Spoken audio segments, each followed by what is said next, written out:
Começa agora mais um episódio do nosso Santo Flow Podcast. Que maravilha! Deus abençoe a você e toda a sua família. Sinta-se acolhido, acolhida aqui no nosso Santo Flow. E é com muita honra que nós estamos aqui começando mais um episódio para você.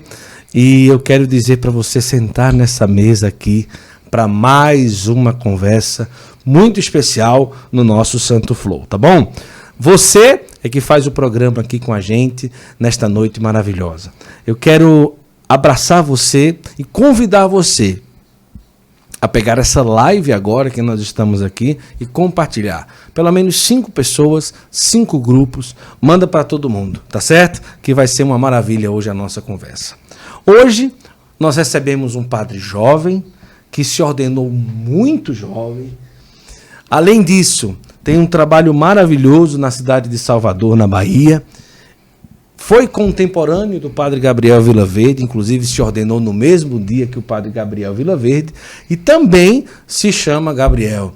Nós recebemos o padre Gabriel Mota, da Arquidiocese de Salvador, a arquidiocese primaz do Brasil, e hoje a gente vai ouvir o que tem no coração, na história de um padre tão jovem, que já é pároco, tem uma missão muito árdua, e a gente vai bater um papo muito especial com ele, padre Gabriel Mota. Sua bênção. Olha o senhor aqui no Santo Flow, que coisa chique. Bem-vindo. Deus te abençoe, obrigado por esse convite. Também Deus abençoe a todos vocês que estão nos acompanhando aí pelo nosso canal do Santo Flow, né? Para mim é uma alegria. Com certeza, né? Acompanhava e não imaginava, não. Tá aqui, né? Aqui. Mas tá, né? Pronto. Tá vendo? Então pronto. Olha, hoje vai ser uma conversa muito especial, a gente vai ouvir um pouco a história, bater papo, conversar sobre temas, vai ser realmente algo muito especial.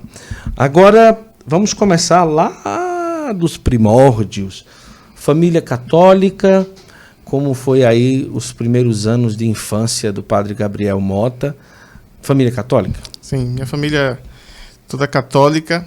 Inclusive, a minha comunidade de origem, né, Santa Maria Madalena, nasce junto comigo, né? Então, a inauguração da minha comunidade de origem foi o dia do meu batismo. Então, o meu batismo foi a inauguração. Veja como foi importante, menino. Olha, o batismo dele inaugurou a comunidade. Não, no dia da inauguração da comunidade. Foi o batismo. Então, o senhor sozinho? Ou isso. Tinha outras crianças? Não sabe, acredito né? que deveria ter. Mais. Então, no dia do batismo foi a inauguração de lá. Então, nasci junto com aquela comunidade que vai ter toda uma história e uma motivação também na minha caminhada vocacional, né? Um lugar que na época era muito perigoso, né? Assim, era um lugar de matança. Inclusive, o local onde está o sacrário hoje da minha comunidade era uma casa onde um marido assassinou a esposa, né? Olha só. Então, o meu pároco, né, o padre Maurício Abel, também minha grande referência vocacional, ele desbravou toda aquela região lá de Salvador, da área do Cabula, e criou cerca de 40 igrejas. E uma destas igrejas que ele construiu foi a minha comunidade, justamente neste lugar. Então, ele tinha essa visão missionária, profética. Então, Santa Maria Madalena não existia capela, foi feita e no dia da inauguração é que tiveram os batizados. Mas já tinha comunidade viva antes. Como toda comunidade, começa ali, né, vai celebrando no terreno. Então, ele comprou aquele terreno e o pessoal começou a rezar ali, a celebrar as missas e aos poucos foi construindo. Que coisa linda. Um trabalho impressionante desse padre. Mais de 40. Sim. Nossa, quantos anos que ele passou por lá? Ele passou cerca de 40 anos. 40 anos. Faleceu em 2018. Então, ali, no dia do batizado, inaugura a comunidade. E como que foi, assim? Quando fala lugar de matança, é uma coisa muito forte. Realmente era muito perigoso. Sim. Hoje ainda tem a fama, né, do local. Era chamado... Salvador. Era chamado? Chamava de a Babilônia, né? Rapaz... Ficou ainda esse apelido para quem mora um pouco mais distante. Tem esse costume de ver ainda um local violento. Não deixa de não ser. Mas no início da sua vida ali, como criança, tinha a noção que aquele lugar era assim? Sim. As ruas... A minha rua, não. Mas as ruas vizinhas, sim. Então a gente estava sempre meio que em alerta ali ao brincar na rua, sabendo que a rua próxima era perigosa e lá a gente não ia. Por causa de droga, briga de facção, como é que era? Sim, drogas, né? Drogas, tráfico e a polícia, né? Confronto com a polícia sempre foi uma característica desse lugar que eu nasci, né? Rapaz. Mas a vida toda cresceu por lá. Até hoje a família mora lá, não? Sim, todos moram no mesmo lugar. Todos moram no mesmo lugar. E como é que foi assim o início da infância? Na cabeça, pequeno, já começava essa questão de padre? E como foi que despertou? Era o Padre Maurício a referência? Ou outra coisa despertou? Como é que era? Olha, eu costumo dizer que eu não tenho em mente um momento específico que eu disse assim, eu quero ser padre. Porque as minhas lembranças de criança são lembranças já querendo ser padre. Então, antes mesmo de ter algum registro, né, na memória, já se dizia que eu celebrava missas. Eu não lembro muito dessa fase de celebrar missas. Lembro já maiorzinho, né? Poucas missas que eu me lembro que eu celebrava como criança. Mas existem muitos relatos, né, de estar sempre esperando a hora de ir para a igreja. Às vezes não era missa, era celebração da palavra. E aí ficava esperando o celebrante, que da janela da minha casa dava para ver a ladeira que ele descia para ir celebrar. Aí eu ficava na janela esperando ele descer. Quando ele descia, eu chamava minha mãe correndo para ir para a igreja, porque está na hora, né? Inclusive, ele também acabou sendo uma referência, né? Ele era ministro da palavra. Então, também coisas que são contadas por minha mãe, minha família, que eu ficava sentado no degrau do presbitério, esperando ele passar para tocar a túnica, para saber como era, curiosidade de tocar na túnica, de ver. E aquele presbitério, para mim, sempre foi um lugar especial. Como criança, eu ia para a missa e ali deitava e dormia em cima do presbitério. Eu me via sendo acordado depois que a missa passou, né? Agora, o senhor atribui que a família era católica muito engajada? Algum dos seus irmãos manifestava algo parecido? Ou o senhor acha ou pensa que realmente foi uma marca especial dada por Deus à vocação do senhor? Sim, eu acredito que só eu mesmo, assim, não a família vai na missa ao domingo, mas não... tinha. Minha mãe é ministra extraordinária da comunhão, minha tia... Tinha uma presença forte. Minha tia sempre foi a liderança forte também na comunidade. Certo. Então eu cresci, né, nesse acompanhamento. Então, por exemplo, depois que eu me tornei coroinha, já estou pulando um pouco aí a idade.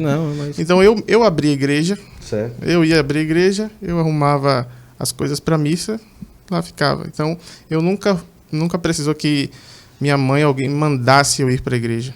Eu sempre fui.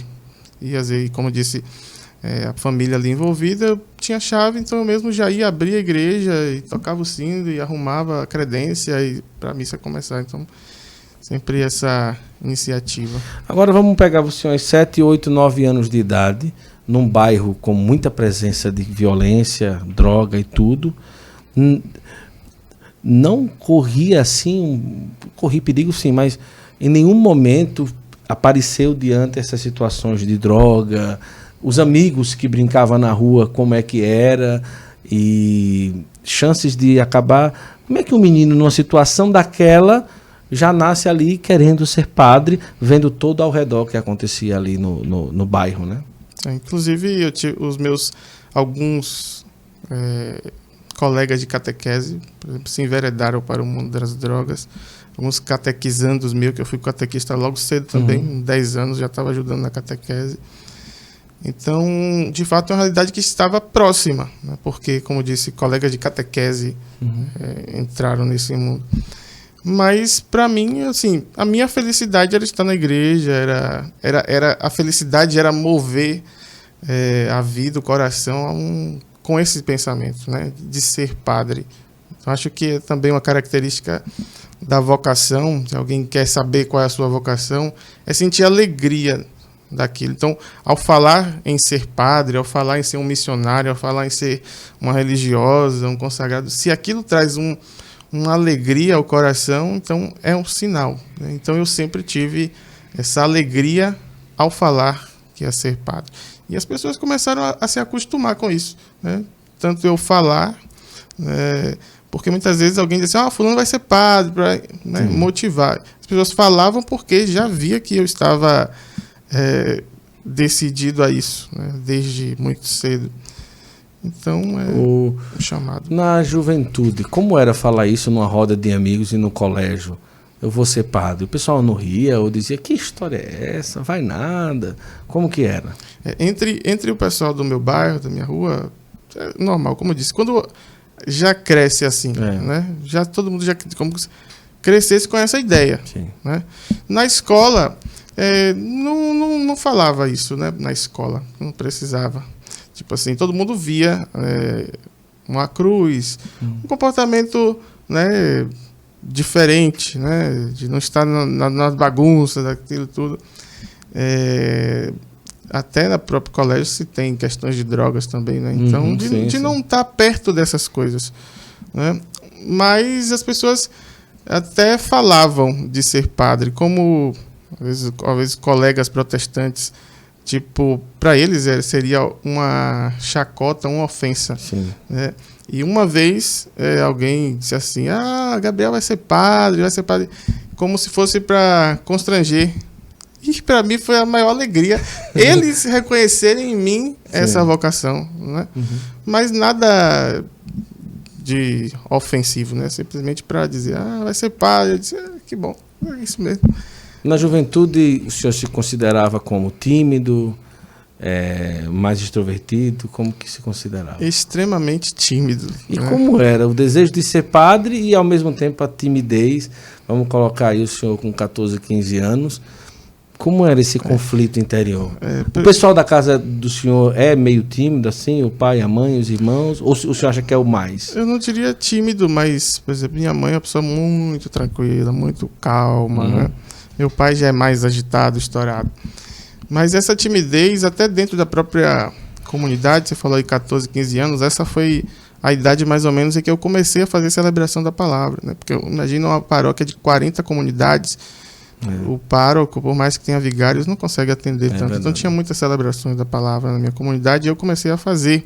Porém, eu não fazia as homilias. Né? Não fazia? Não, eu me sentia muito envergonhado mesmo de fazer as homilias nas celebrações, e aí eu fazia a celebração, o rito, e uma senhora da comunidade que fazia a pregação, né?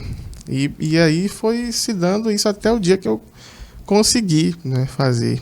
Eu brincava já mais jovem de celebrar as missas também, eu não deixei de celebrar a missa, não só como criança. Então eu tinha a chave da igreja, eu ia para lá sozinho, ensaiava a missa, e ficava fazendo homilias sozinho. Então talvez isso também ajudou a ver os passos, né, de uma homilia, de uma reflexão, eu fazendo sozinho. Até o dia em que eu disse, não, preciso ir. A senhora disse também, Gabriel, você tem que ir, tem que fazer. E aí eu comecei a fazer, depois de um tempo, as celebrações com as homilias. Mas assim, a timidez sempre foi muito presente, né? E o que me ajudou mesmo a quebrar essa timidez foi o seminário, né? Seminário. Até chegar lá. Mas antes do seminário era bem tímido. Sim. Agora imagina, né, para você que está assistindo a gente, o jovem está lá tendo que fazer a celebração, ajudar a comunidade, mas mesmo com a timidez não deixou de fazer. Não pregava ali no início, mas então, eu vou, mas pregar eu ainda não consigo porque sou muito tímido e tal. Mas mesmo assim não deixar de fazer, não é? E ir trabalhando, ir superando e tudo.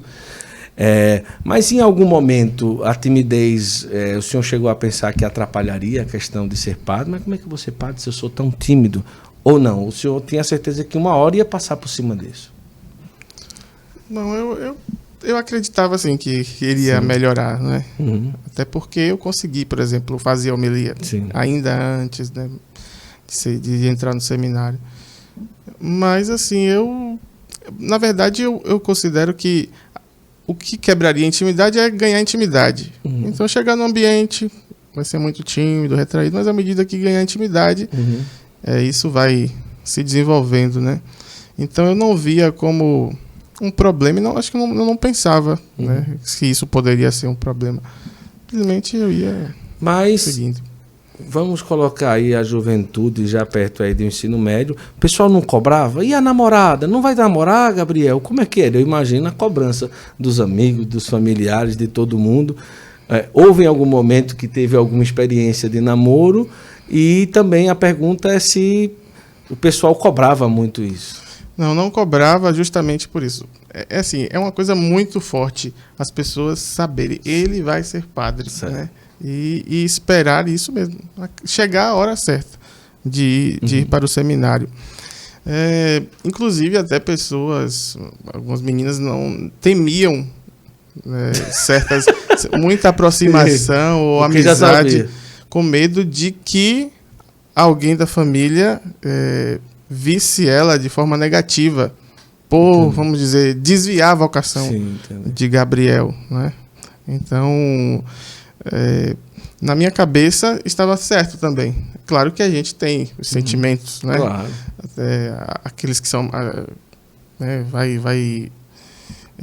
não só na escola, mas na comunidade em si, né? De estar ali todo dia. Sim. E a timidez também atrapalhava isso, né? Para chegar e falar. Mais uma vez eu falei, e justamente foi essa a resposta, né? O medo de que aceitar namorar comigo e a família ficar contra ela. Ia ficar. Mas que coisa interessante, né? Uma vocação que desde pequeno tem a marca. Então, praticamente, esperou terminar o ensino médio para entrar no seminário. Sim. E assim foi. Foi. Terminou o terceiro ano, já estava com os pés dentro do seminário. Eu fiquei um ano ainda depois que eu fiz o processo vocacional, né, no seminário. Eu fazia na paróquia, porque meu pároco, ele priorizava muito as vocações. Então, era a paixão dele. Ele dizia que o dia mais feliz da vida dele é quando um jovem que ele mandou para o seminário se ordenasse. Foram 16 jovens. Eu fui o último que ele viu ser ordenado. Então, na paróquia tinha os encontros vocacionais, então eu sempre fiz os encontros vocacionais, depois no seminário. Então, quando acabou o ensino médio, eu fui para o seminário, né? Impulsionado também por ele. Eu cheguei para o pároco, né, e falei, né, que queria ir para o seminário, não sabia o que é que tinha que fazer, né, como ir. E aí ele anotou lá na agenda dele que ia procurar as informações.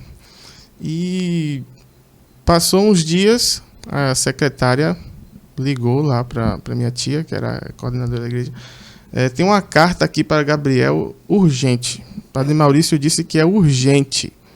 E aí eu fui assustado. Disse, nossa, será que já é para ir amanhã para o seminário? E, de fato, a carta lá, eu guardo essa carta como uma relíquia, né? Porque não só pelo que foi Padre Maurício na minha vida da paróquia, mas acredito que é um desses santos não canonizados, né? Sim.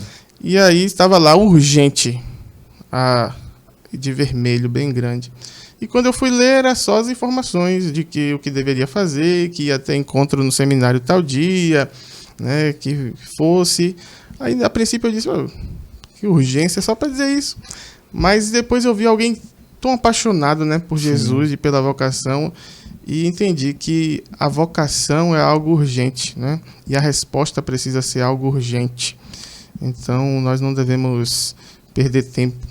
E isso também era uma forma de um sinal de Deus, né? Não que eu esteja aqui me colocando, mas as pessoas veem, poxa, é isso, decisão, né?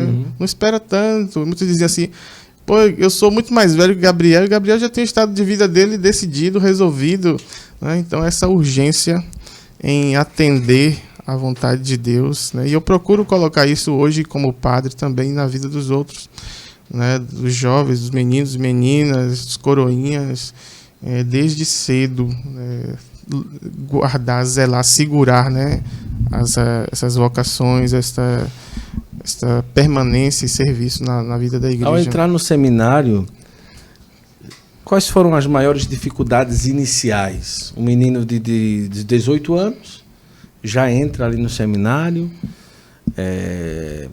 claro, tinha certeza que iria ser padre, mas algumas coisas, quando o senhor chegou lá, assim, rapaz, rapaz, não é tão fácil assim. Quais as maiores dificuldades? A grande dificuldade que eu tive mesmo foi a saudade. Certo. Embora não seja longe, o seminário é em Salvador também, né?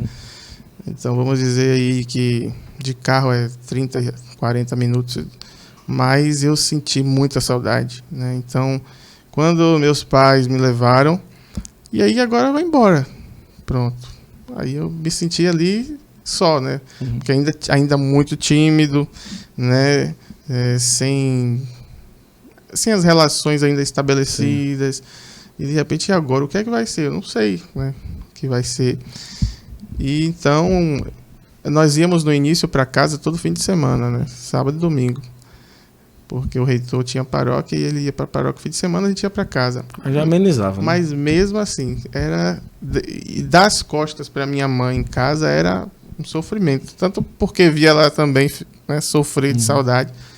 Mas era assim, eu passava a semana angustiado. Isso levou um tempo para deixar. Então, assim, de cara, a grande dificuldade foi essa. No demais, assim, como já falei, a certeza do que eu queria era muito grande. Então, nunca nada foi maior do que essa certeza. Eu nunca pensei em desistir, né, do seminário, de sair do seminário, né? Isso eu digo, nunca passou pela minha cabeça uma dúvida se eu estava fazendo a coisa certa, se era isso mesmo. Então, acredito que nem me lembraria em dizer dificuldades, né, nesse processo. Só no início a saudade, mas o resto sempre foi superado pelo desejo de estar ali e concluir aquele processo em vista do sacerdócio, né? Foram 9, 10 anos? Foram 7 anos. Ah, foi mais rápido. 7 anos, 3 de filosofia, 4 teologia. Na minha época foram apenas 2 de filosofia. Então, a gente fez 1 ano de propedêutico, entendi. 2 de filosofia e 4 de teologia. Ah, entendi. Por isso que se ordenou muito novo, né? O padre, 25 anos. Eu me ordenei com 25 e fiz 26 em seguida. Em seguida, né? Talvez a idade mínima para se tornar padre. 26. Eu acho que antes disso precisa de autorização. Entendi. Então, no caso, o senhor já fez 26 depois, né? O padre Gabriel Vilaverde também 25 se ordenou. Foi. Foram quantos no dia da ordenação? A minha turma foram 16 que entrou, né, no propedêutico. Rapaz, tudo é 16 na vida desse homem. Foi o 16º padre, né? Do meu pároco. Ele é muito devoto de Nossa Senhora do Carmo, né? Que é a padroeira da paróquia dele, né? Antes disso, é o dia que eu nasci, né? É o dia que nasceu. É o dia que meu pároco nasceu. O padre Maurício nasceu no dia 16 de julho. Eu nasci 16 de julho também. E todo ano eu lembrava isso a ele, porque ele nunca lembrava, né? Ele nunca lembrava? Aí eu dizia, padre, hoje também é meu aniversário. Ele, que honra pra mim, né? Então, ele nunca lembrava. Então, 16, o dia que eu nasci, 16, né? O dia do padre Maurício, que é a referência. Para você nascer no mesmo dia que o pároco, você fica feliz, né? Feliz. Qualquer paroquiano. E aí, 16, 16º padre que ele enviou para o seminário, se ordenou. 16 a turma de propedêutico. 16 também a paróquia que eu estou, né? Nossa Senhora do Carmo, minha primeira paróquia. Mexeu de 16. E a cadeira que nós voltamos no teleférico, que ele ficou morrendo de medo lá no carro, também era 16. Amenizou. Eu não sei, eu fiquei em dúvida. Eu disse, ou é Nossa Senhora que está dando providência, que dizer, fique tranquilo, vai dar tudo certo, ou ela já me chamando, né? Nossa Senhora do Carmo, dizendo, olha, você tá com o escapulário aí embora, chegou tá a sua hora. Aí eu não sei se eu ficava feliz ou apreensivo. Mas que maravilha. Mas aí, então, os 16 entraram, mas se ordenaram apenas 7. E no dia da ordenação foram 5, porque 2 foram separados, no diocese de Camaçari e os outros aqui. E o padre Gabriel Vilaverde foi junto? Sim, se ordenou comigo. Dois Gabriéis, né? Durante. Pode dizer, os dois muito tímidos. O padre Gabriel também sempre foi muito tímido, né? Também, o jeito dele, né? Mais tímido e tal. Quais das tarefas que o senhor mais, assim, fazia com tranquilidade no seminário? Porque o pessoal entende uma coisa. Os jovens, eles vão para o seminário e não só estudam, né? Tem funções, né? Tem seus trabalhos. Não é simplesmente acordar, rezar, estudar e dormir, né? O que é que geralmente assim, o que é que um seminarista geralmente faz no seminário das tarefas extra estudo e extra oração? No meu propedêutico a gente ia para a horta e o jardim, né? Então, a gente... Ou seja, ia capinar. Capinar. Limpar o seminário, as folhas, e uma outra equipe ia para a horta fazer buraco. Então eu passei quase 6 meses cavando um buraco. Um buraco? Um buraco, cavando um buraco depois para nada, né? Só foi para ocupar nosso tempo. E aí encheu de folha e depois não sei o que é que fizeram com aquele buraco. Era uma atividade... Uma cova para enterrar folha. Era uma tarefa ocupacional, né? Para os propedeutas. Que maravilha.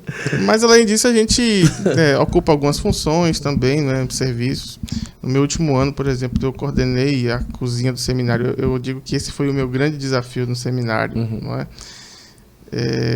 Porque é uma equipe... De seminaristas.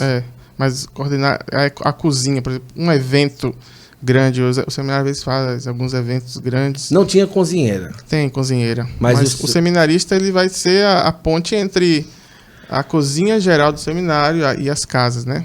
Os eventos que estiverem, eles vão estar à frente para coordenar. Os eventos que acolhem de fora, às vezes... uma ordenação de um padre, aí o jantar é lá, o almoço é lá. Um encontro para as famílias. Um bingo, alguma coisa. E toda quarta-feira é um dia solene lá no Seminário de Salvador, então é sempre um jantar mais solene, um dia mais solene, então tem que preparar tudo, saber, ver as coisas que vão chegar, o que está faltando, enfim. Isso é grande desafio, né? Assim, para mim... E isso foi dado no último ano, essa coordenação. Mas eu assumi. Se fosse antes, eu ia ficar desesperado. Mas, último ano, eu parei e disse assim, eu vou aceitar. Eu já vou ser padre. Já vai ser padre. Eu não tenho que tem brincadeira. Desafio mais. Então, eu assumi, né, assim, como o grande desafio no meu tempo de seminário. E foi bem. Muitos acreditavam, outros não. E quando as pessoas não acreditavam... Alegava o quê? Não, ele é muito frio, ele é muito quieto, ele é muito isso, ele é muito aquilo. O que é que o senhor... Como que eram essas histórias aí? Não, na verdade, assim, o seminário a gente tem uma relação muito íntima, né, com o seminarista, com os colegas de seminário. Então a gente às vezes brinca, a gente excede numa brincadeira, a gente... Ali está todo mundo morando junto, jovem, então né? Vai ofender-se com alguma coisa, né? Vai passar um limite, vai pisar no calo, né? Então é um lugar como uma família, né? Tá ali todo dia. Sim. Mas o pessoal de casa sempre acreditou? De casa sim. Do seminário porque assim, eu sempre, apesar da timidez, como eu disse, quando a gente ganha intimidade, a gente vai brincando. Então, até extrapola, né? Na brincadeira. Brincava muito, né? Então, às vezes, muita gente olhava assim, Gabriel vai ser... Leva muita brincadeira. Na brincadeira, como se não fosse sério demais para as coisas, né? E aí, nesse último ano, como a coordenação da cozinha ajudou também a ver um pouco dessa seriedade. Entendi. Mas eu acho que na própria vida de padre, a gente vai se surpreendendo com a gente. Então, hoje eu olho para... Claro que tudo é graça de Deus, né? Mérito da nossa parte. Mas eu olho e digo, poxa, eu me surpreendo comigo. Né? Do jeito de conduzir a paróquia, numa forma de, sabe, se direcionar ao povo, né? A forma de corrigir o povo, a forma de propor as coisas na paróquia, né? De conduzir uma reunião. Por exemplo, eu cheguei na paróquia, né? Você está indo passo a passo... ordenação. Pode ficar à vontade. Eu cheguei na paróquia e disse, o que é que eu vou fazer na paróquia? Não sei. A gente não aprende no seminário a administrar. Assumiu a paróquia com quantos anos de padre? 11 meses. Ai, Jesus. Então, no dia da minha ordenação, eu consagrei o meu ministério a Nossa Senhora do Carmo, né? Certo. Então, só porque eu nasci no dia dela e tal, então consagrei ali, na hora da consagração a Nossa Senhora, o meu ministério, na minha primeira missa. E aí, a minha primeira paróquia é Nossa Senhora do Carmo. Num período em que não se fazia transferências, né? as transferências sempre são feitas no final do ano, mas aí o padre que estava na paróquia Nossa Senhora do Carmo precisou ir embora em abril, né? E aí o bispo chamou, né, como ele disse, pô, eu não tenho como fazer uma transferência agora, porque eu já acabei de fazer todas as transferências. Início do ano. E ele disse, eu vou pegar quem? Quem é vigário, né? O que tem quem tá por aí. E aí, justamente a paróquia Nossa Senhora do Carmo, primeira paróquia, consagrando a ela na minha primeira missa, e aí com 11 meses eu fui, né? Fui sem medo, digo sempre. Eu não pensei no que é que eu vou fazer lá, eu não pensei. Eu disse, pronto, eu vou assumir minha paróquia, eu quero, porque no fundo ninguém quer ficar vigário a vida toda, né?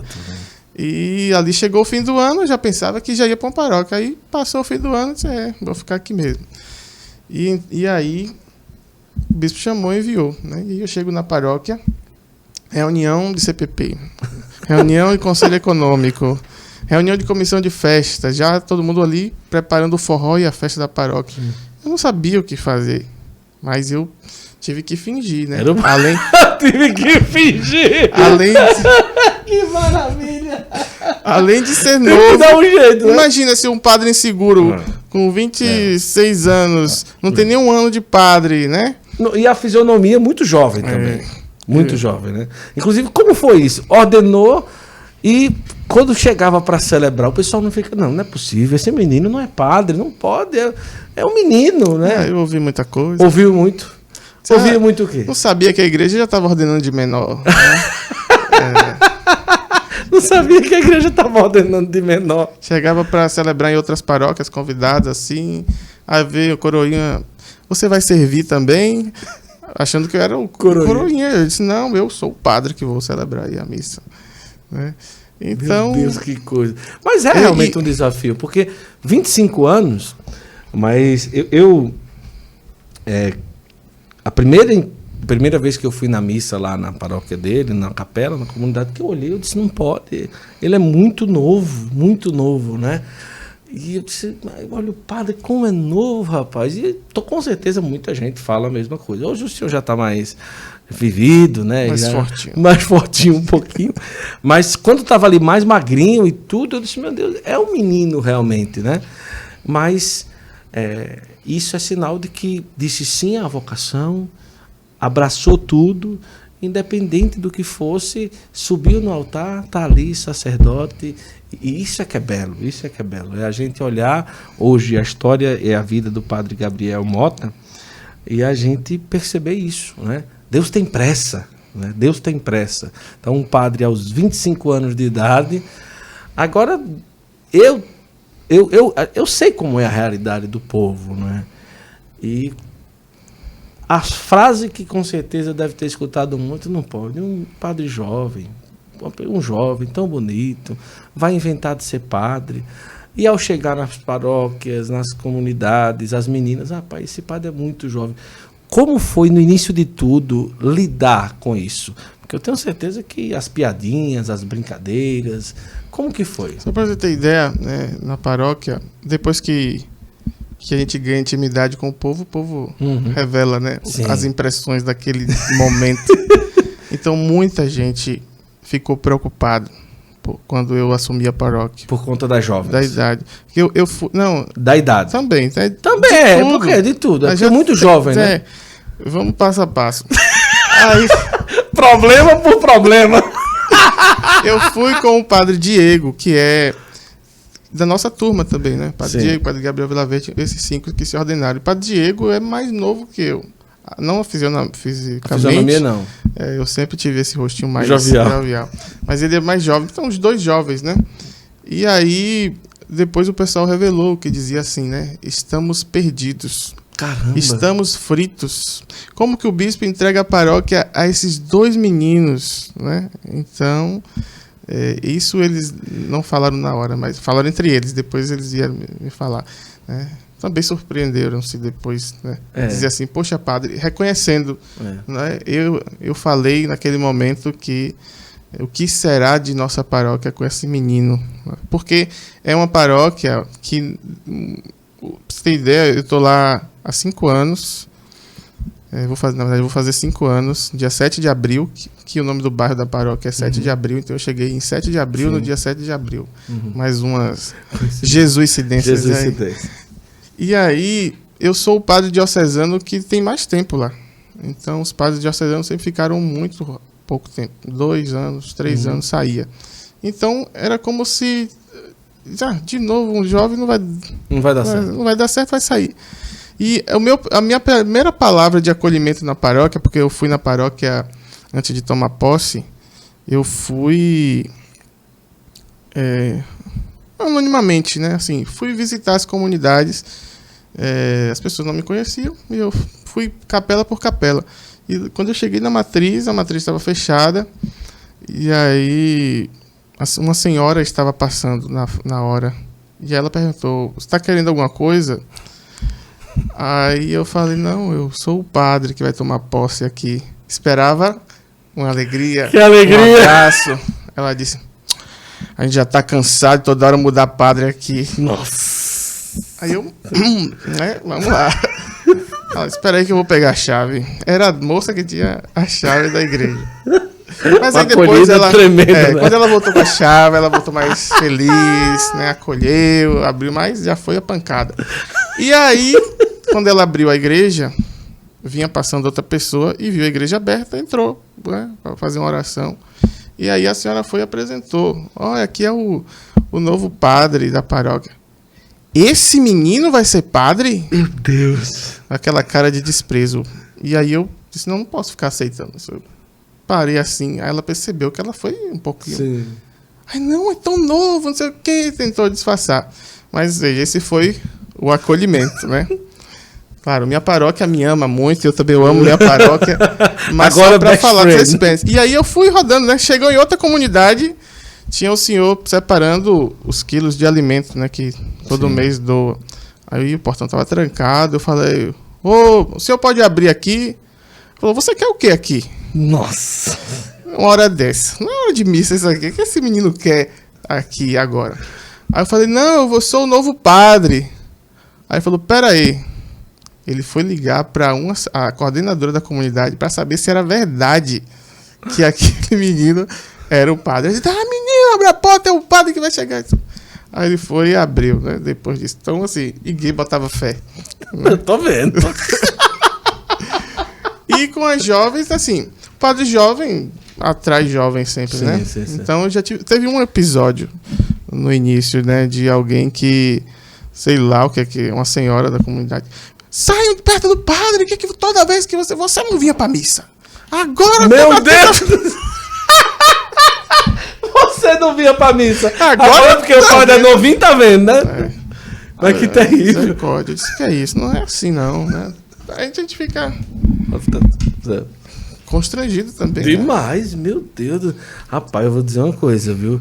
Mas entristecia essas acolhidas meio fortes, muito, assim? Muito. Mas isso foi nesse momento. Não, no início, né? Entristecia. Então, o que até me consolava é eles pedirem a bênção. Então, eu sempre exigi que pedisse a bênção para me sentir um pouco, né? Não, isso para crescer o respeito, né, do padre. Mas isso foi rapidinho, até porque eles diziam: "O padre não, o nosso padre é jovem." Isso a gente precisa ver como algo muito positivo, né? Sim. Não vamos ver como um problema, uma dificuldade, né? Mas vamos ver como um sinal a juventude desse padre, né? E depois foram, né, sabendo lidar com e já chegou não como vigário, como pároco. Cheguei como pároco. Administrador e logo pároco. Como pároco.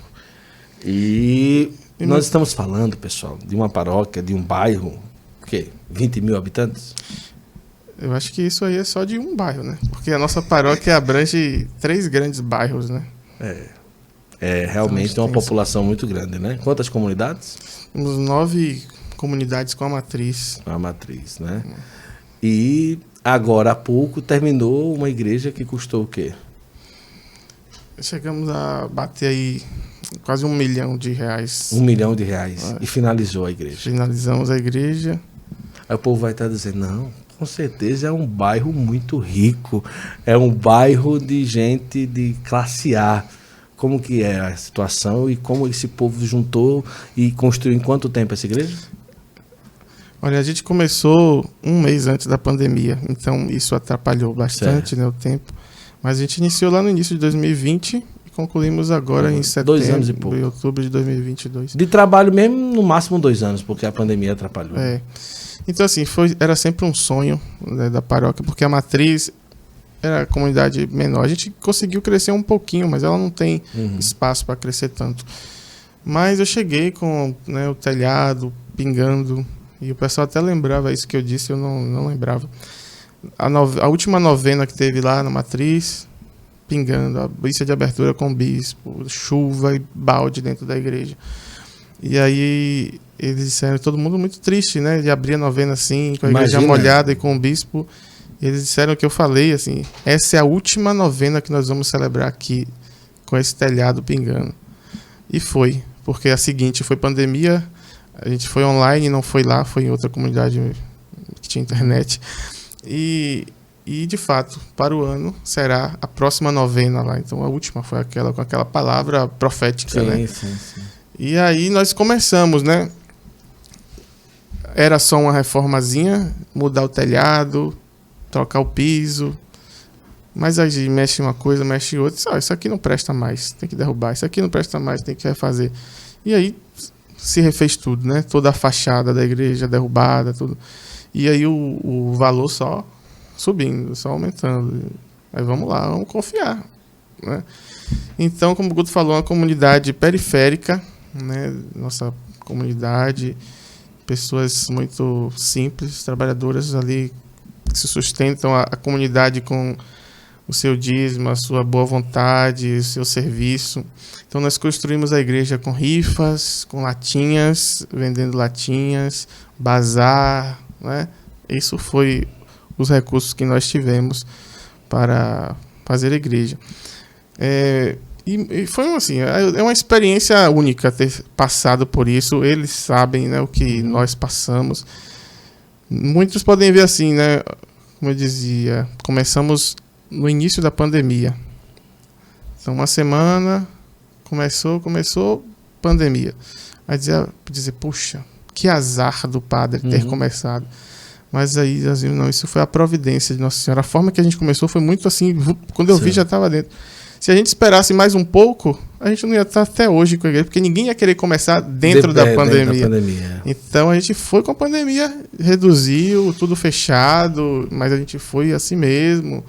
E um momento muito difícil, né? Porque como é que o padre vai estar pedindo dinheiro enquanto as pessoas estão pedindo comida a ele? Na pandemia era muito doloroso isso, né? Você ter que dar, tá ali a pessoa pedindo, padre, tem comida, tem quilo de alimento, e ao mesmo tempo eu ter que dizer, gente, compra essa rifa, ajude a matriz. A gente foi, né? Com certeza a paróquia se uniu muito para esse momento e fomos passando as dificuldades e as alegrias de tudo isso, e a paróquia, a matriz está lá pronta e bela. E bela. E o padre menino construiu a igreja. Pois é. Que coisa, eu né? ouvi também, né? A gente está aqui falando para... Sim, claro. muitos outros padres, né? Dizer assim, como é que você está conseguindo dinheiro para fazer essa igreja, né? Tipo assim, vocês, como se a gente não merecesse, né? A periferia não merecesse uma igreja bonita e bem feita, né? Ou não tivesse condições para isso. E nós somos um sinal naquele lugar, né? De unidade, da presença de Deus. Muitos protestantes rezaram porque via o nosso trabalho, e muitos protestantes, depois de pronta, a beleza da igreja, que até passavam e se benziam. A igreja que fez os protestantes se benzerem. E as pessoas dizem, poxa, quando ficar pronto eu vou, Alguns que retornam, não é? Quer dizer, vai ser o sonho de minha mãe morreu e não conseguiu ver, né? Então está ali. Então tem sido um sinal de evangelização, né? A igreja é a casa de Deus, erguida, presente naquele lugar, né? Que lindo. É interessante a gente mergulhar nisso daí, porque é um testemunho de um padre jovem, que já é pároco aí há quase 5 anos. Quais as realidades, assim, quando o senhor chegou, que achou mais difícil de lidar em relação ao bairro? População muito grande, muito trabalho. Hoje, o bairro que o senhor está é um bairro tranquilo, mas nem tanto. Como é que é a realidade assim paroquial? E quando chegou, o que é que os primeiros desafios assim, fora a questão estrutural da igreja? Então, como eu disse, eu cheguei sem criar expectativas. Cheguei assim, feliz, só feliz, era só felicidade que eu tinha, né? Então, a primeira vez que eu entrei no bairro, nesse dia, eu achava que todo mundo era meu paroquiano ali, né? É todo mundo meu. De fato, não deixa de ser. Né? Todo mundo meu filho. E o povo dizendo, esse menino... Então, quem era católico e não era, não sabia. Então, tava todo mundo ali, todo mundo paroquiano, todo mundo. Então, ao mesmo tempo, isso era o desafio, né? De ter que lidar. Na verdade, tudo é desafio. É o padre que assume a sua primeira paróquia, né? Então, o diálogo com as pessoas que não são da igreja, o diálogo com as pessoas que são de outras religiões, né? Os vícios antigos, não só dos paroquianos, mas da vizinhança, né? Que via os padres de uma forma e tal, e às vezes querem levar você a isso, né? Então, a viver o que eles viveram, experimentaram, o que eles entendem como igreja, né? Então, até para a própria vizinhança, para o bairro, essa questão do padre jovem também foi desafiador. Então, a dificuldade era aceitar que eu não podia fazer nada. Deixa eles, né, ter a experiência deles, com esse padre e muitas vezes a falta de acolhimento eu senti de algumas pessoas fora da igreja. O senhor falava em público, eu sei que vocês acham que eu sou muito jovem, ou o senhor ia vivendo? Eu fui vivendo. Em nenhum momento o senhor falava. É como o senhor disse aqui, pelo menos fingia que estava tudo ótimo. Eu achei, fingia que já sabia de tudo, né? Reunião dos... Pronto, vamos, reunião, não sei o quê. Tá tudo firme e forte, né? Eu acredito que teve um trabalho que o senhor teve que fazer de incorporar mesmo. Eu sou padre, e agora eu me ordenei, e agora eu tenho que agir tal qual, e agora é a hora, e é a minha paróquia, né? O sonho daquele menino ali, desde pequenininho, que sentia amor em ver o ministro da Eucaristia e celebrar, mas agora era a vez do padre Gabriel tomar conta da paróquia que Deus deu, né, ali, né? Exatamente. E o que é que o senhor fala aí para os jovens? Tem gente que espera e não sabe, espera. O que dizer para esse jovem aí que sente algum desejo e que fez bem o senhor decidir logo? Sim, com certeza, né? Eu acho que quando há um incômodo, você precisa dar atenção a esse incômodo, né?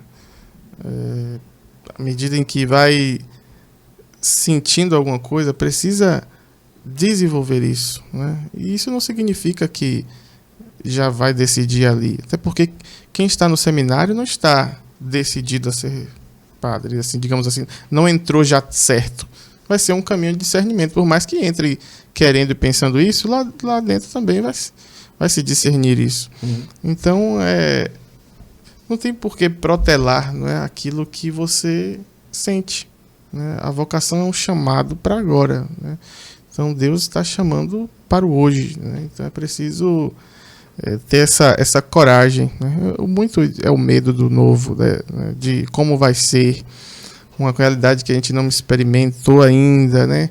Como é que vai ser a vida religiosa? Como é que vai ser o seminário? Então, acho que essa urgência em responder, né, é importante para que até eu faça o discernimento se é realmente aquilo ou não, né? Se não for, vou seguir para outro discernimento, outro caminho. Mas se colocar, por exemplo, tem o processo de discernimento do seminário, né? Antes de entrar no seminário. Não me custa nada ir fazer, né? Não me custa nada experimentar, né? Com meu pároco, conversar com meu pároco, conversar com meu diretor espiritual, né? Abrir o coração, né? Só assim você vai poder tirar as dúvidas, né? Então. Aí o pessoal às vezes pode falar, né? Mas rapaz, imagina aí um Salvador, um padre tão um jovem, e Deus chama para ser padre. E como é hoje o senhor com os paroquianos, né? Porque eu já vi vários vídeos, o senhor já viajou para Aparecida, inventa viagem não sei para onde, e leva o povo não sei para onde. E como é a movimentação dos grupos, dos jovens? O senhor se dá bem, a tranquilidade, não é? Ajudou ao povo ter mais liberdade e tudo. E hoje o pessoal já tem mais respeito, mesmo sabendo que o senhor é um jovem que está lá como padre, e esse respeito chegou de dizer assim, não, é o nosso pastor aqui, é um menino, mas é o nosso pastor. Olha, o respeito sempre teve. Não, sim, mas o respeito que eu digo assim, o senhor entendeu, né? Sempre, assim, eu não fui em momento cheio de café, tá sentindo? Chegou o café aí, foi? Muito café. Oh, minha esposa é uma santa, tá vendo, padre? Tá vendo, ó. Olha, tá vendo como trabalho. Ela... Veio do trabalho cansada. Ela veio do trabalho cansada, ela tá feliz, tá ganhando dinheirinho dela, gastando. Eu digo que ela veio cansada e ainda veio... 2.000 contos só no cabelo ela gasta, padre. O que é que o senhor acha? Não, é brincadeira, não jamais... Não. Me dê esse controle, por favor, também da televisão, minha filha. Sim, respeito sempre teve. Nós não estamos falando, viu, o povo da paróquia. Pensar, jamais. Jamais. Sempre me respeitaram. Isso foi um susto, né? Sim. Do acolhimento com esse histórico que eu falei de não ficar padres muito tempo, né? E aí o trabalho não desenvolver. Sim. Mas hoje... Sim, uma coisa que você perguntou da relação, né? Eu sempre priorizei o contato com o povo, né? De ser próximo. Não um padre distante, mas o padre próximo, então sempre falar, sempre esperar ali no final da missa, todo mundo, ao final isso faz muito bem para o povo. E ali um diz uma coisa, um convida, um diz que alguém está doente para visitar, conversa, né? Ali naquela saída com o padre. Então, estar perto. Ir na casa do povo, né? Eu acho que eu ouvi uma vez dizer que o sucesso, vamos dizer assim, para o pároco são 3 coisas. Ele celebrar, ou seja, o padre celebrar a missa sempre, o povo estar presente nas comunidades, confessar, atender as confissões e visitar, né? Então, visitar, confessar o povo e celebrar a missa. É o segredo para o padre. Então, sempre pensei nisso e tentei colocar isso como essa prioridade, né? Então, sempre estou almoçando ali na casa de um de outro, precisar de uma unção do enfermo, uma visita. Então, acho que ser esse pastor próximo, isso veio, né, também assim, a fala do Papa Francisco que trouxe isso, ser o pastor com o cheiro das ovelhas, né? Então, de estar ali no meio deles, não só na vida religiosa, mas é um aniversário, é uma formatura, né, que faz questão que o padre esteja, né? Então, e acaba sendo o padre um membro da nossa família. Então, isso cresce a intimidade e o amor, né, com o sacerdote, e da mesma forma o sacerdote com o povo, né? Então, sempre dar lugar também às pessoas. Acho que nas reuniões, às vezes, parecia não ter plano na reunião, para você assim, eu quero ouvir vocês. No início parecia, o padre tem que trazer tudo pronto, né? O tema da festa, isso, aquilo. Não, vocês vão falar também. Eu vou decidir, vou dizer se tá bom, se não tá. Então, esse lugar que o padre dá do leigo poder, né, se sentir participante da vida da paróquia, né, descentralizar também aquilo que pode ser descentralizado do padre. Então, sentir a confiança. O padre confia em mim, o padre confia na gente, naquilo que nos é atribuído. Então, essa relação próxima dentro e fora da igreja, né? Conhecer a vida deles, né? Mandar parabéns. Eu sempre procurei mandar parabéns para os paroquianos, né? Eu nunca recebi parabéns do senhor, não. Mas você não é meu paroquiano.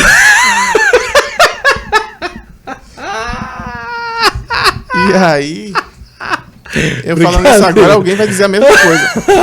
Alguém vai dizer a mesma coisa. Eu sou paroquiano e nunca recebi. Calma. Não deve estar no grupo da Não deve estar no grupo da... Porque eu não mando no grupo, né? Porque no grupo é perigoso. Você manda de um, esquece do outro. Eu sempre vou no privado. E aí uma pessoa... Padre, que foi uma coisa excepcional. Eu nunca recebi um parabéns de um padre. Olha só. Então essas coisinhas que vai cativando as pessoas, né? E sim, hoje o Padre Gabriel é I love you. I love you. Se falar em sair, já tem gente passando mal. Eu também sofreria muito. Né? Sim. Com certeza. Com certeza. Com certeza. Com certeza. Agora é interessante o pessoal saber, e aqui a gente entende uma coisa importante. Um padre que ainda está na juventude, não é? E que tem toda a seriedade de um padre, todas as funções de um padre, toda a missão do padre, mas que tem aí um coração.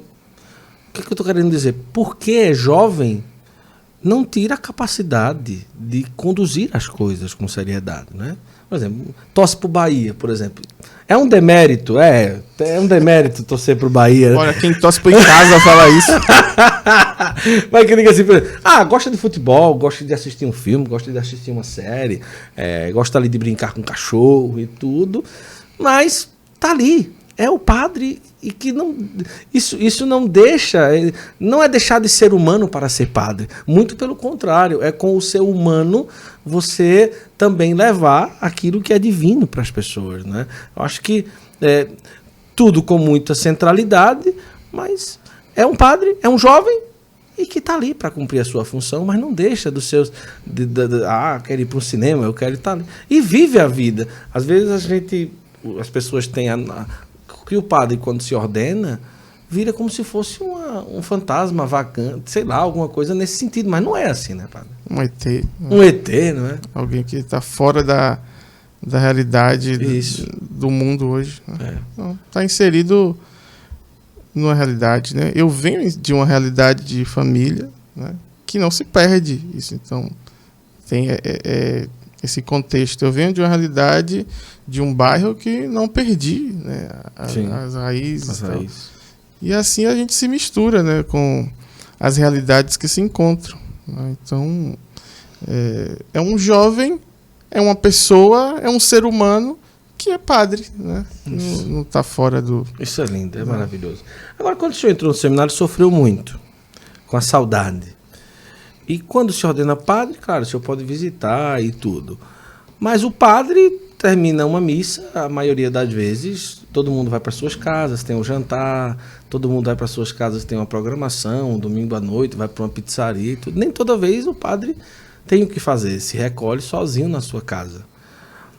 Esse estar sozinho chega a ser uma dificuldade para um padre, na opinião do senhor, ou o senhor lida bem com isso, ou vai para a pizzaria com a turma toda? Eu sempre fui mais reservado, né? Então, assim, a solidão, para mim, não era problema. Claro que o tempo passa, né? E, de certas vezes, você vai querendo, né? Você chega em casa, vai falar o quê? Pra ninguém. Pra quem? Pro cachorro, né? Cachorro não entende, né? Não. Às vezes entende, às vezes. Só não responde. Só não responde, mas entende, né? Então, eu acho que a solidão, ela é importante em certos momentos, em outros ela atrapalha, né? Uhum. Então, eu procuro sempre estar, como eu disse, perto. Então, se tem um domingo, meio-dia, eu nunca almoço em casa. Então, por exemplo, eu sempre estou com alguém. Porque tem o costume de estar com a família do senhor, né? Eu sempre estou. Eu acho que, assim, na semana, corre e almoçar sozinho. Mas domingo, eu não me permito almoçar sozinho domingo. Certo. Né? E aí, à noite, também, procurar algum lugar, alguém que... Assim, vamos ali, vamos comer um pastel, vamos... Sim. Uma acarajé, ou na própria casa de uma família. Então, só quando mesmo tá cansado demais, eu prefiro ir para casa. Né, e pronto. E ali descansa. Né? Mas, embora esse seja o momento da solidão, mas o padre nunca tá só, né? Porque é o tempo todo lidando com pessoas, né? Durante o dia é um atendimento, é uma visita, é alguém, né? É o próprio velório de alguém, é a rotina assim que nesse momento não eu não estou só. E a hora que eu quiser desabafar, ligar e procurar, tem os padres amigos também que a gente procura estar sempre se encontrando, não é? E como se diz, embora o leigo possa ser uma presença que ajude o padre, mas só um padre... Entenda do padre. É o velho ditado. Entenda do padre. Então tem os padres, se quiser ir na casa do padre, vou lá, ou vem na minha casa, né? E assim vai, né? Hoje com o quê? 29 ou 30? 31. 31 anos. 6 anos de padre, né? Eu faço 6 anos ainda em maio. Em maio. 5 anos de padre, 5 anos e meio. Hoje, analisando, né? Valeu a pena 100% entregar a vida, como já, assim, no início da vida adulta, né? A juventude. Como o senhor analisa no coração a entrega, a escolha que o senhor fez como sacerdote e valeu a pena decidir entregar a vida inteira a vida a uma vida sacerdotal? Como se diz assim, não, ser padre não vale a pena, vale a vida, né? Então, você pensar assim, poxa, eu represento a pessoa de Jesus Cristo. As pessoas veem isso até muito mais do que o padre, sabe? As pessoas enxergam do que o próprio padre se enxergar como essa pessoa de Jesus Cristo. Então, quando você vê, depois de um dia mesmo cansado, as pessoas saírem de um confessionário renovadas, né? Saírem de uma missa renovada pela palavra que você falou na homilia, pelo conselho que você deu àquela família. Às vezes as pessoas vêm conversar e você só escuta e diz, o que é que eu vou falar a essa pessoa? E aí, de repente, você vai, escutou e começa a dar um conselho, pronto, transforma, aquela pessoa já sai diferente. Então, isso vale demais, você ajudar as pessoas a se encontrarem, né, com elas mesmas, com o próprio Jesus Cristo, né? As pessoas fazerem uma experiência de Deus a partir de você, do que você conduziu, do que você orientou, do que você, né, ali, claro, inspirado pelo próprio Espírito Santo. Então isso é gratificante demais, né? Saber como você é importante, como sacerdote para aquela família, como o padre é respeitado por aquela família, e dizer, né, padre, lá em casa tem uma foto do senhor, que eu rezo todo dia. Então, saber que você representa algo muito grande na vida das pessoas, né? Não simplesmente como alguém, um ídolo, um famoso, mas alguém que me leva a Deus, alguém que me move a querer mais de Deus. Então, acho que isso é a alegria do coração, né? E olhar para trás nesse pouco tempo já é ver como Deus, né, de fato age à medida em que a gente vai se abrindo à sua graça. Então, eu sou feliz demais, né, em ser padre. Se porventura alguém assistindo ou venha assistir, é um caminho de felicidade. Ser padre é realizar a vontade de Deus em si, é uma felicidade na nossa vida. Mas abraçar a vocação, primeiro porque é o que Deus quis. Então, o melhor lugar para a gente estar é na vontade de Deus. O lugar que a gente mais vai ser mais feliz é na vontade de Deus, né? E você se sentir realizado em poder ser canal. Dizer, mas eu posso ser canal na vida de Deus sem ser padre, né? Claro, eu posso ser missionário sem ser padre. Mas você, com esse estado de vida, né, com essa resposta, atingir as pessoas da forma que se atinge um sacerdote, né? O poder que você tem de influenciar a vida das pessoas, né, e ser usado para o bem. Isso é uma coisa que eu fico admirado, assim, porque o que o padre disser, as pessoas vão fazer, né? Então, assim, você tem o poder de influenciar as pessoas para o bem, para o céu, para a vida em Deus. Então, isso é muito grande, né? Embora você, com toda a sua missão de evangelizar, também, né, mas o padre, né? Isso é lindo. E em si a própria Eucaristia, né? Eu acho que ser um padre que possa ajudar as pessoas a compreender o valor da Eucaristia, não falando mal, né, ninguém, mas às vezes a gente porque eu já participei como leigo, né, de missas em que eu quero ser padre para não fazer isso. Não é? Diz assim, então o zelo com a Eucaristia é uma das coisas que eu priorizo muito, e eu olho como essa olhar para trás, né, e agradecer a Deus por ser padre e por poder, né, levar as pessoas a amar Jesus na Eucaristia, né, na celebração da missa, na adoração. Então isso também é uma marca que para mim me realiza como padre, celebrar a missa. Então para mim celebrar a Eucaristia é a realização de todo o meu ministério, né? Que lindo. Pessoal, eu queria dizer para você o seguinte, que eu tenho para você, vou até mostrar aqui, ó, só para você ter uma ideia, eu tenho para você R$30 para você utilizar no site da Veste Sacra. Você tá vendo essa camisa aqui? Bonita, né, padre? O que achou da camisa aqui? Sim. Eva, Ave. Tecido muito bom, tecido algodão, muito friinho, uma delícia, muito confortável, veste muito bem. Hoje eu estou aqui com a Eva Ave, isso aqui é dourado, pessoal, talvez não dá para conseguir ver, mas o site da Veste Sacra está aí, e o cupom Santo Flow vai te dar R$30 para você utilizar no site. Você entra lá, você já tem R$30 para gastar no site da Veste Sacra.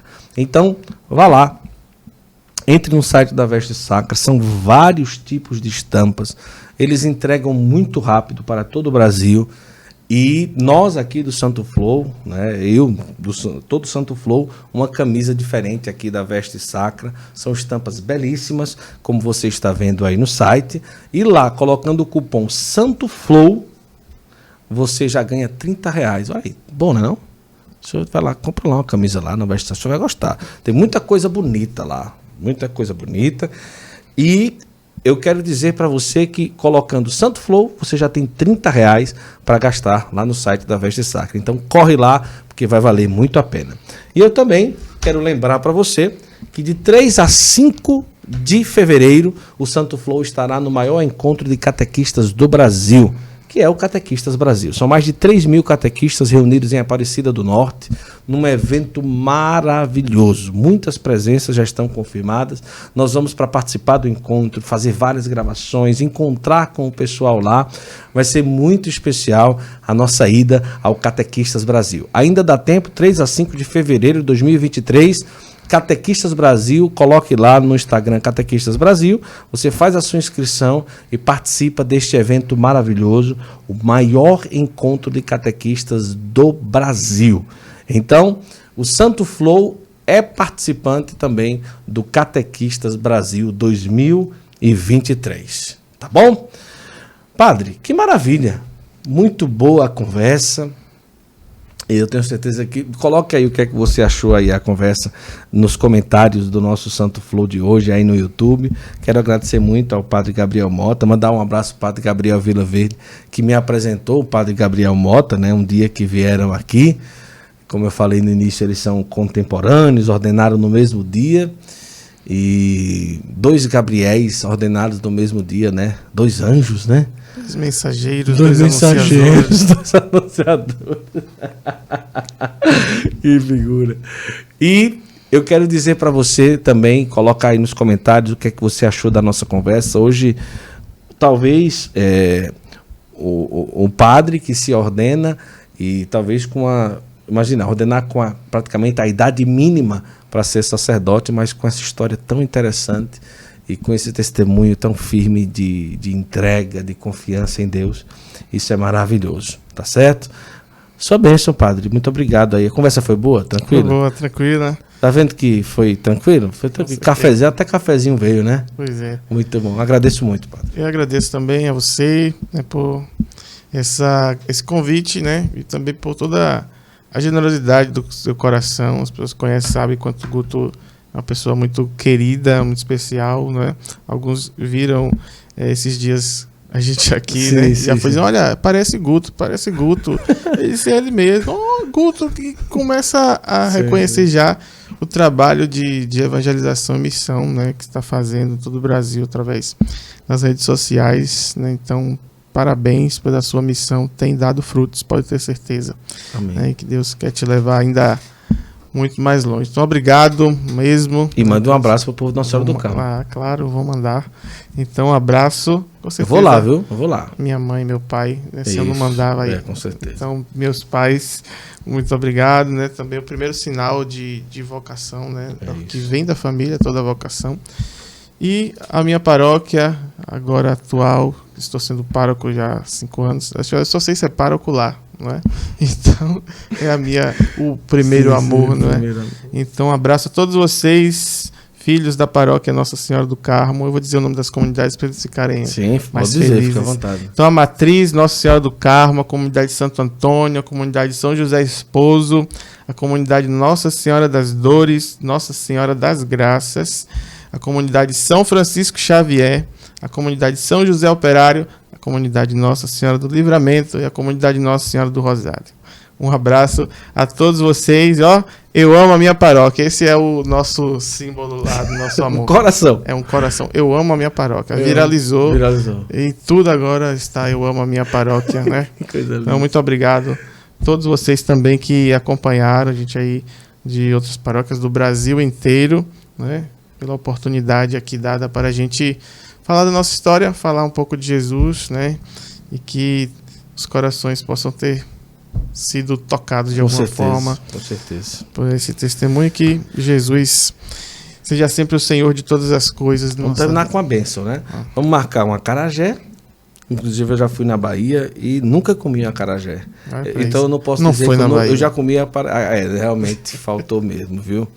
Então nós vamos combinar um acarajé e na próxima ida a gente combina aí uma noite de pregação, adoração, uma noite lá na Nossa Senhora do Carmo e a outra lá no Padre Josimário também. Vamos fazer dois momentos lá em Salvador e terminar com acarajé, que eu nunca comi acarajé, não.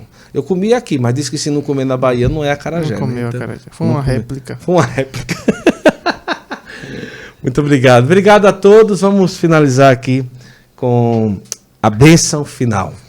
O Senhor esteja convosco. Ele está no meio de nós. Pela intercessão de Nossa Senhora do Carmo, desça sobre você, sobre a sua família, a bênção do Deus Todo-Poderoso, Pai, Filho e Espírito Santo. Amém. Pessoal, terminando aqui, corre lá no site da Veste Sacra, porque para você aproveitar, tem R$30 para você gastar lá, colocando o cupom Santo Flow, camisetas como essa, tá? Você não tem ideia como isso aqui é confortável, viu? Até bonito o cabo fica, né? Mano? Que coisa chique. Valeu, pessoal. Deus abençoe. Até a próxima, se Deus quiser. Tchau, tchau.